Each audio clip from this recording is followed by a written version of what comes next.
Okay, so it's been officially 1 year since the release of the Samsung S23 series.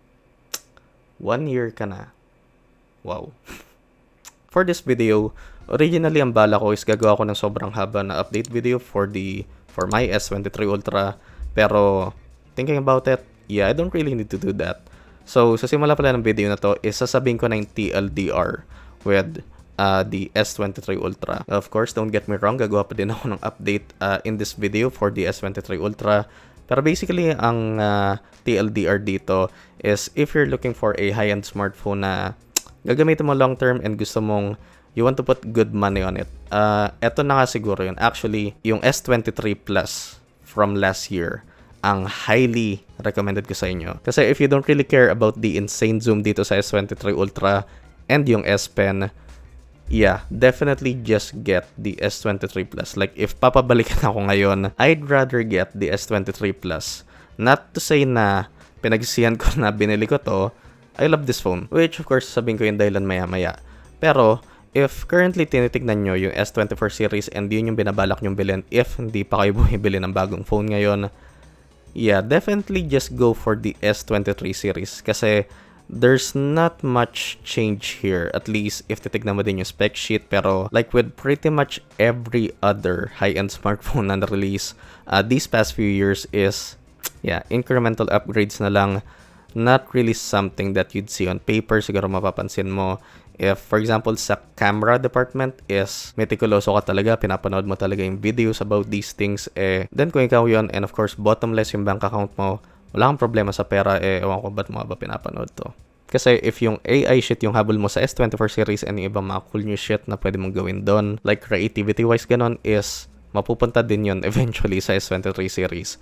And eto din, if binabalak mo nga na bilhin yung S23 series ngayon, wag yung bibilin to. Eto man, or yung S23 Plus, wag yung bibilin to at MSRP. At least para dito sa S23 Ultra, get this for around 60k ganon. And I can confidently say, kahit na wala yung 7 years of software updates doon sa S24 series, this is a phone that will comfortably last you for a very long time. Basta long-term use. Ulitin ko, if the zoom isn't important to you, yung 100x zoom neto and yung S Pen, para sa akin nga, just go for the S23 Plus. Yun pa nga pala yung munti ko makalimutan. If binabalak nyo nga, and yeah, nasa yun naman yun, at the end of the day, it's your money. If gusto nyo pa din bilhin yung S24 series, here's something that you probably missed. Yung S24 Ultra lang, yung may Snapdragon 8 Gen 3. Yung S24 Plus and base na S24, both have Exynos chipsets. So at least yun yung TLDR ko for the S23 series. Just get the S23 Plus if you want to get the most out of your money. Yung S23 Ultra again, if, well, you know, gusto nyong i-take advantage, yung 100x zoom neto, and yung S Pen. Do not buy this for MSRP, and if more value-oriented ka talaga, don't get the S24 series. And para sa full specs neto, if hindi mo pa alam, ayan nga. So sa 1 year ko na itong ginagamit, nothing really has changed much. Lalo na sa performance and gaming side, like, may na-open pa pala na Roblox dito. Like, siguro yung isa sa mga bagay na sobrang second tired ko lang naririnig and nababasa is, after 1 year, Android napakabagal na, nagde-drain na mabilis yung battery niyan, lalo na Samsung, pangit ng Samsung. Ganyan yung sinasabi nila, pero as nakikita nyo naman is, yeah, sa katutak din yung mga apps na nakabukas sa akin. Yeah, sa pagkakalam ko, never ko pang nireformat to, mga kaibigan. With that Snapdragon 8 Gen 2 and yung UFS 4.0 storage na nandito, basically, wala kang mga hiccups na mararamdaman sa cellphone na ito. And ito talaga yung aspect about this phone na I can confidently say hasn't really changed as when I first unboxed this. So I just wanted to get that out of the way, lalo na sa mga haters na, well, you know, they keep on hating, beer. Pero two things na definitely ayoko dito sa S23 Ultra. One of those, mas gusto ko sa ginawa nila sa S24 Ultra. So, curved nga yung edges ng display neto, which siguro depende kung sino ka. Baka mas gusto mo yon, baka ayaw mo sa flat display kasi mukhang plain, and ito mukhang social, baka yun yung iniisip mo. So, that's one of the main things na ayoko dito. And number 2, and ito kasi, nung una sinasabi ko, mas gusto ko talaga yung squared off yung displays ng phone ko. Like, I've used phones with like curved edges for a really long time. Definitely parang mas okay tong tignan, yung squared off yung edges. Pero, ang problema naman dito, at least yung naging problema din sa akin, is if mabagsak mo to, lalo na kung wala kang case, is magkakauntog yan mga kaibigan. As nakikita nyo sa unit ko, may maliit na untog dyan and dito. Which, yeah, nabagsak ko nga siya pero ang sinisisi ko dito, more on so dito sa medyo mumurahing case na nabili ko ng Spigen. Kasi, yeah, medyo malambot yung sa corners niya which, not gonna lie, tiwalang-tiwala ako sa Spigen and hindi ko napansin na medyo soft pala yung corners nito. Kasi, eto na yung case na gamit ko ngayon. Etong ring kya na halos same price lang dito sa Spigen case na to. Pero eto, mas solid siya. Like overall. Like yung corners nung S23 Ultra ko is talagang protektado dito. So, yun lang naman. Medyo sinisisi ko ako yung case. Pero, yeah, at the same time then, yeah, hindi mo talaga ma-avoid yun with a phone that has squared off edges like this. And yun nga yung additional 2 main reasons kung bakit just go for the S23 Plus, wag to. Sa S23 Plus, rounded off yung edges, flat yung display niya. And bukod dun sa minor dents na yun is wala ako na-accumulate na mga gas-gas dito, pati dito sa back panel.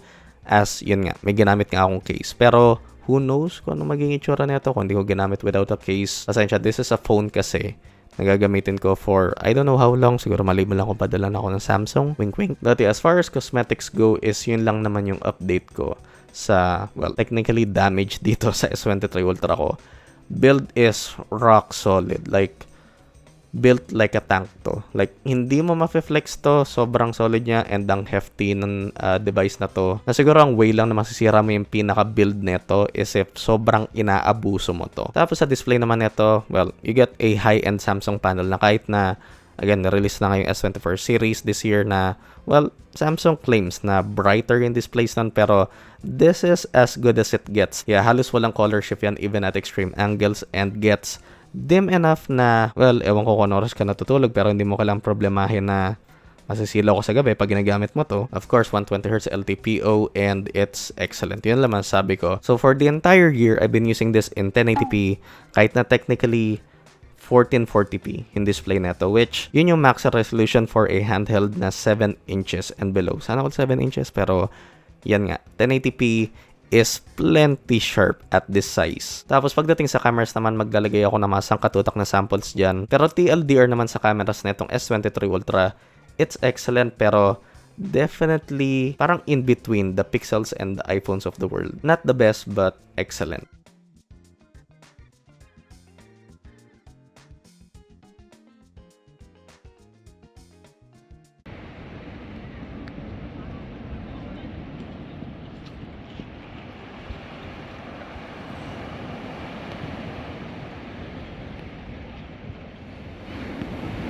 And again, kahit wala na yung 100x zoom neto, you're perfectly fine. Siguro, ginagamit ko lang yung zoom neto para ma-amaze yung sarili ko or if may gusto akong i-stock, ganun.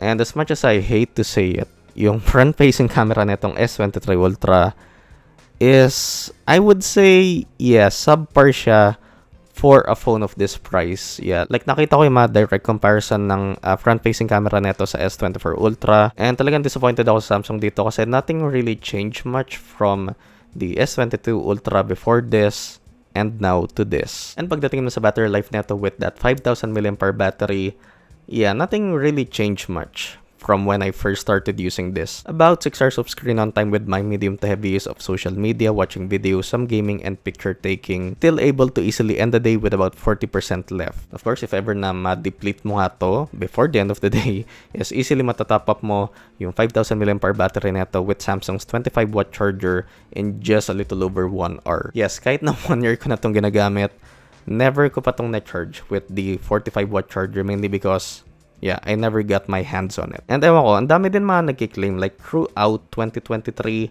ang dami ko mga napapanood na videos na sinasabi na kahit simpleng social media lang is nag-overheat daw. Bigla na lang nag-iinit. Well, not really siguro overheat. Siguro bigla na lang mag-iinit yung unit nila ganon.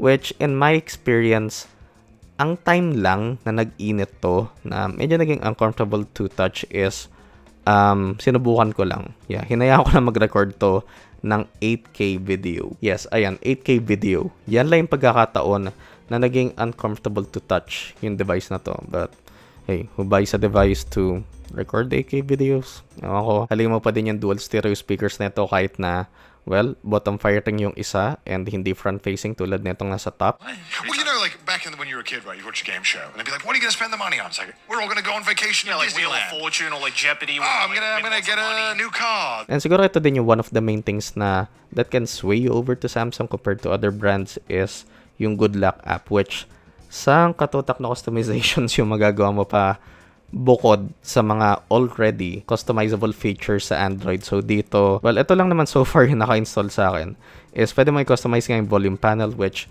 as nakita nyo naman sa akin is yung parang knob siya. Yes, actual knob siya. Pwede ko na makita dyan yung volume level mismo. Very nice, very cool.